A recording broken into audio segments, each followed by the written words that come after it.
मुझे देखना कुछ और था और मिल आज कुछ और गया मुझे था। अभी यूएसए की कुंडली मेरे सामने है। शनिदेव जी की 7.5 राजा को एक पीड़ा भी होती हुई नजर आ रही है। पहले वायु में अटैक हुआ, इस समय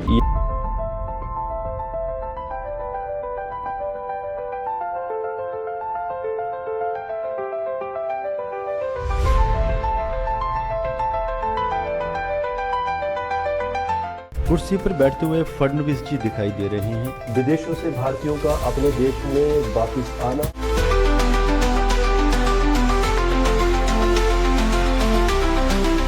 दोस्तों, वंदे मातरम।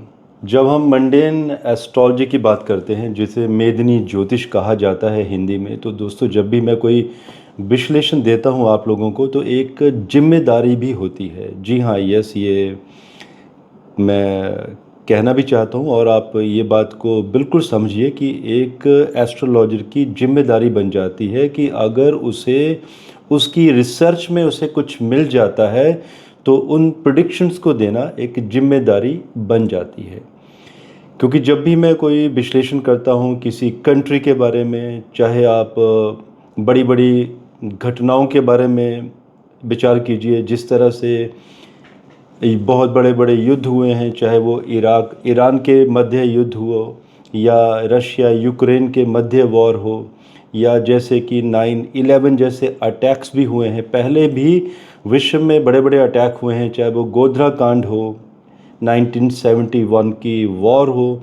तो देखिए, जब भी कोई मंडेन एस्ट्रोलॉजर कोई प्रेडिक्शन करने जाता है तो इन पुरानी प्रेडिक्शंस के ऊपर रिसर्च की जाती है कि आखिर ऐसे कौन से कॉम्बिनेशन थे एस्ट्रोलॉजिकल की उनके तहत वो इवेंट्स एग्जीक्यूट हुए।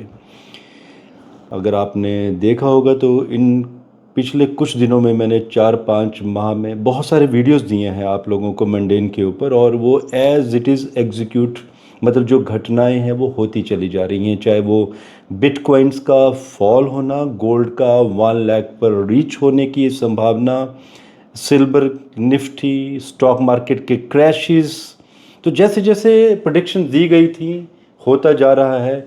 यूएसए के बारे में अचानक ही कुछ मुझे देखना कुछ और था और मिल आज कुछ और गया मुझे। आज मैं जब 2001 की घटना के बारे में विश्लेषण कर रहा था, तो उस समय मैं देख रहा था, अभी यूएसए की कुंडली मेरे सामने है, स्क्रीन पर दे दी जाएगी आपको भी, कि उस समय सूर्य में शुक्र का अंतर चला हुआ था और दोनों ही प्लैनेट्स लगन कुंडली में, अगर हम नवांश में जाएं तो पीड़ित वहाँ पर हैं, लेकिन 11th हाउस अपने आप में एक मारक हाउस है और आपकी डिग्निटी, डिज़ायर्स, इच्छाएं, आपका धन लाभ, वहीं से ही आपका व्यय देखा जाता है और गलतियां भी वहाँ से देखी जाती हैं और संबंध भी देखे जाते हैं मित्र शत्रुओं के साथ।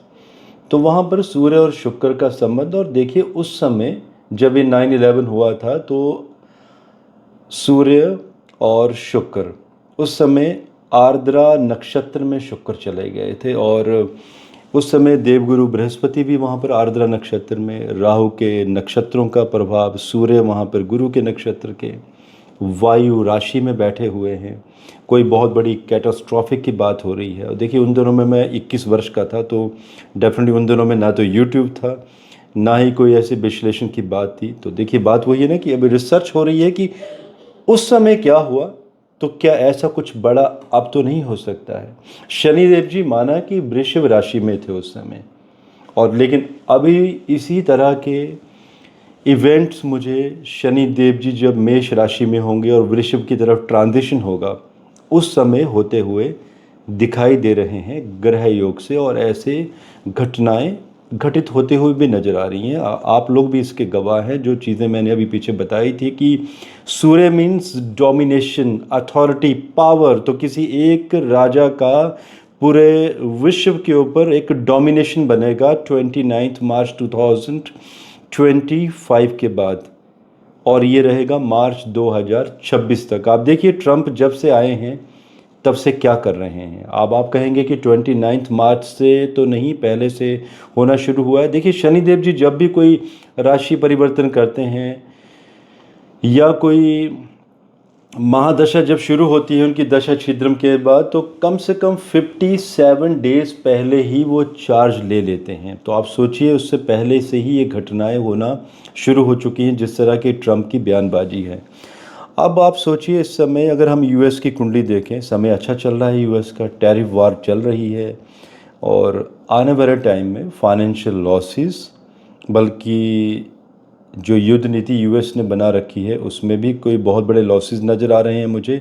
इस समय यूएस की जो महादशा है, राहु में शनि का अंतर नवंबर 2023 से शुरू हुआ है और ये सितंबर 2026 तक चलेगा। शनि बेशक मारक हैं, परेशानियां करेंगे। शनि मीन्स सेकंड हाउस में बैठे हैं, वाणी का स्थान, और शनि के जो डिपॉजिटर हैं बुध, वो चले गए हैं 12th हाउस, व्यय स्थान में राहु के साथ। तो वहाँ पर जब व्यय स्थान में मरकरी का कंबशन हो जाना, वहाँ पर रेट्रोग्रेशन मतलब 11th हाउस का भी प्रभाव लिया हुआ है बुध ने, जो एक अच्छी स्थिति नहीं है। ये बता रही है कि राजा के द्वारा, मतलब यूएस की सत्ता जिसके अभी हाथ में है, जो कि ट्रंप हैं, कोई ऐसी बयानबाजी उनके थ्रू जाएगी जिससे कि कुछ बड़े युद्धों के समीकरण, उनके ऊपर कोई अटैक की संभावनाएं, शस्त्र पीड़ा की संभावनाएं। माना कि यूएस के राष्ट्रपति की सिक्योरिटी बहुत ही टाइट हाई होती है, लेकिन यहाँ पर एक शस्त्र पीड़ा होती हुई नज़र आ रही है। छापा मार युद्ध उनके ऊपर होता हुआ भी दिखाई दे रहा है। इसके साथ साथ जैसे ही राहु में बुध का अंतर आ जाएगा, जो कि 27 सितंबर 2026 से शुरू होगा और ये चलेगा 16 अप्रैल 2029 तक। ये क्या बता रहा है बुध? कि राहु 12th हाउस में, वाटरी साइन में, जल की राशि में, और नक्षत्र भी कौन सा लिया? पुष्य, शनि का नक्षत्र, अपने मित्र नक्षत्र। बुध ने भी यहाँ पे 3 डिग्री 55 मिनट पुष्य नक्षत्र ही लिया है, कर्क राशि में, दोनों ही जल की राशि में है। तो ये तो तय है कि जो 9/11 जैसी घटनाएं हुई थी वैसी तो नहीं, कुछ अलग होती हुई नज़र आ रही है। पहले वायु में विस्फोट हुए थे, एयर स्ट्राइक हुई थी, एयर के थ्रू अटैक हुआ था, और इस बार जल से पीड़ा होती हुई नज़र आ रही है। और यूएस के ऊपर एक नहीं, मल्टीपल अटैक, मल्टीपल सिटीज़ के ऊपर अटैक। और अब हम संभावना बताएंगे, विश्लेषण करेंगे कि क्या क्या प्रोबेबिलिटीज़ एंड पॉसिबिलिटीज़ हो सकती हैं। अब देखिए क्या है, बुध एक तो वाणी स्थान के स्वामी हैं, 12th हाउस में चले गए हैं। बुध की जो राशि है मिथुन, वो भी 11th हाउस में पीड़ित हो चुकी है। सेकंड हाउस में बुध की राशि, बेशक मित्र शनि वहाँ पर बैठे हैं, लेकिन देखिए मेलफिक प्रभाव तो रहेगा, क्योंकि शनि साढ़े सती चली हुई है। शनि और बुध दोनों ही लग्न के शत्रु हैं। सूर्य के लिए एक सपोर्ट सिस्टम यहाँ पर ख़त्म हो चुका है। नवमांश में भी प्लैनेट पीड़ा की तरफ जा रहे हैं। वहाँ पर शनि देव जी नीचा अभिलाषी शुरू हो जाएंगे अभी 2026 से, और जून 2027 को मेष राशि की तरफ मूव करेंगे। अब आप सोचिए समीकरण क्या बन रहे हैं। और अगर हम बादकेश मंगल की भी अगर हम बात करें, तो मंगल बादकेश का जो पीरियड शुरू होगा उस समय, ये भी हम दोस्तों गणना कर लेते हैं कि बादकेश मंगल कब आएंगे, जो कि 7 अक्टूबर 2025। ये तो शनि का अंतर हुआ। और बुध के अंतर की बात करें तो 6 जनवरी 2028 से 29 फेब 2028 का ये जो पीरियड रहेगा। मंगल जो बादकेश हैं 11th हाउस में बैठे हैं, बेशक योग कारक ही क्यों ना हो कोई ग्रह, लेकिन जब 11th हाउस में बैठा हुआ है और मेलफिक ग्रहों से पीड़ित है, तो कहीं ना कहीं अपना प्रभाव दिखाएगा जरूर।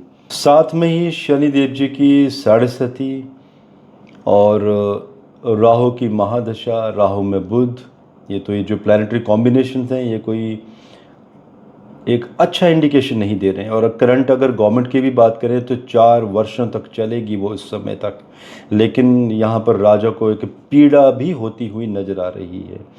किंग पीड़ित होता हुआ नज़र आ रहा है, षड्यंत्रों से घिरता हुआ नज़र आ रहा है। अपनी व्यंग वाणी और अपनी नादानियों की वजह से भी जो मित्र हैं वो शत्रु बनते हुए नज़र आ रहे हैं, और ये मैंने पहले भी प्रेडिक्ट किया था। आपके सामने चीज़ें होती हुई नज़र आ भी रही हैं। आज भी कई लोग ये सोच रहे हैं कि ये तो एक प्लानिंग है, he is a great businessman and Trump कुछ बहुत अच्छा करेंगे। इसका प्रभाव देखिए, जियोपॉलिटिकल वीडियोस और फाइनेंशियल वीडियोस आपको बहुत सारे मिल जाएंगे। मैं भी समझता हूँ कि एक एक्शन जब लेते हैं तो उसके मल्टीपल रिएक्शंस क्या होते हैं, तो लेकिन आज हम सिर्फ ज्योतिष की ही बात करेंगे। सो जल में पीड़ा, क्या क्या पॉसिबिलिटीज़ होती हैं, हो सकती हैं। पहले वायु में अटैक हुआ, इस समय ये जो समय होगा, समय सीमा होगी, इसमें कोई ना कोई जो लोग वहाँ पर जल ग्रहण करते हैं, पानी पीते हैं, उस पानी का दूषित हो जाना, पानी में किसी न किसी तरह का संक्रमण होना, जो शत्रु हैं यूएस के, उनके द्वारा पानी को दूषित किया जाएगा, जिसमें कि अचानक ही मास में लोग, पब्लिक जल के रोगों से अचानक ही पीड़ित हो जाएगी। पेट के रोग, स्किन डिसऑर्डर्स, और या तो जो टनल्स हैं नीचे पानी की, जो वाटर लाइन जाती हैं, उनके फटने की संभावना, उनके ऊपर कोई ना कोई ब्लास्ट किए जाएंगे। जो मीठा पानी होता है, जिन्हें रिफ़ाइन किया जाता है, उन मशीनरीज़ में पानी में कोई ना कोई बड़े बड़े विस्फोट की, पानी पीने की संभावनाओं को ख़त्म किया जाएगा। यूएस में ऐसे बहुत सारे शहर हैं जो छोटी छोटी रिवर्स के पास हैं, तो रिवर्स में कोई ना कोई विस्फोट, जिनका पानी अचानक टूट के, नहरें टूट के कोई ना कोई घरों की तरफ पानी मूव होगा। और जो बर्फीले इलाके हैं, क्योंकि बर्फ़ का भी यहाँ पर कनेक्शन बना हुआ है, क्योंकि राहु और बुध दोनों ही शनि के नक्षत्र में चला गया है। शनि मीन्स कोल्ड प्लैनेट, ठंडा। तो जो बर्फीले इलाके हैं वहाँ पर कोई बहुत बड़ा विस्फोट करवाया जाएगा, होगा नहीं। ये बात अलग है कि बर्फ़ का पिघलना शुरू हो गया है। 2034 में आने वाले समय में क्या होगा पूरी दुनिया में, उसके विश्लेषण मैंने आज से 2.5 वर्ष पहले कर दिए हैं, और वो वीडियो आपको हमारे चैनल में मिल जाएंगे कि दुनिया के वो कौन से शहर होंगे, चाहे वो भारत के हैं, विश्व के हैं, कौन से डूबने वाले होंगे। वो विश्लेषण मैं 2.5 वर्ष पहले कर चुका हूँ। जो 2034 में शनि और गुरु दोनों ही ट्रांजिशन में जब आएंगे तो तहलका मचाएंगे पूरी मानव जाति के ऊपर। लेकिन वो अलग समीकरण है। यहाँ बात हो रही है कि किसी मानव के द्वारा अटैक होना। सो दोस्तों, इस टाइप के कॉम्बिनेशन, केमिकल अटैक्स की घटनाएं, बाकी ये तो मेरे दिमाग की उपज है कि क्या क्या हो सकता है। बाकी आप लोग भी कमेंट कीजिए कि और क्या प्रोबेबिलिटीज़ बन सकती हैं। और जो मैंने बात कही थी ना, जिम्मेदारी वाली बात, कि जब आप मंडेन एस्ट्रोलॉजी करते हैं तो एक जिम्मेदारी होती है, उसका मैं आंसर ये देना चाहता हूँ कि ये वीडियो मैंने डराने के लिए नहीं दिया है। ये वीडियो मैंने एक आगाह करने के लिए दिया है। अगर ये यूएस की अथॉरिटीज़ के पास पहुंचता है कि अगर 9/11 वायु में हुआ था, तो ये जो समय सीमा मैंने टाइमिंग दी है बीच में, इसमें जल्द से कोई ना कोई मुसीबत आएगी। तो उसके लिए अगर हो सके तो पहले ही तैयारियां की जा सकें, क्योंकि वायु में तो प्रोटेक्शन बहुत ज़्यादा बढ़ गई है। आज हाईजैक करना इतना आसान नहीं है। एयरपोर्ट पे कोई छोटा सा ड्रामा भी करेगा तो वहाँ पर प्रोटेक्शन ज़बरदस्त है। It's not easy now. नए रूल रेगुलेशन, सिक्योरिटी सिस्टम बन चुके हैं, लेकिन जल की तरफ किसी का ध्यान नहीं गया है अभी कि क्या जल में भी सिक्योरिटी सिस्टम बढ़ाना पड़ेगा। तो यही बात है दोस्तों, एक जिम्मेदारी होती है एक मंडेन एस्ट्रोलॉजर की, कि जो आने वाली घटनाएं अगर हम कोई फोरसीन करते हैं तो उन्हें पहले ही बताया जा सके, ताकि उस खतरे से पहले ही बचा जा सके। आप लोगों के कुछ क्वेश्चंस हों आप ज़रूर बताइएगा। आज के लिए मुझे इजाज़त दीजिए। धन्यवाद। जय हिंद। भारत माता की जय।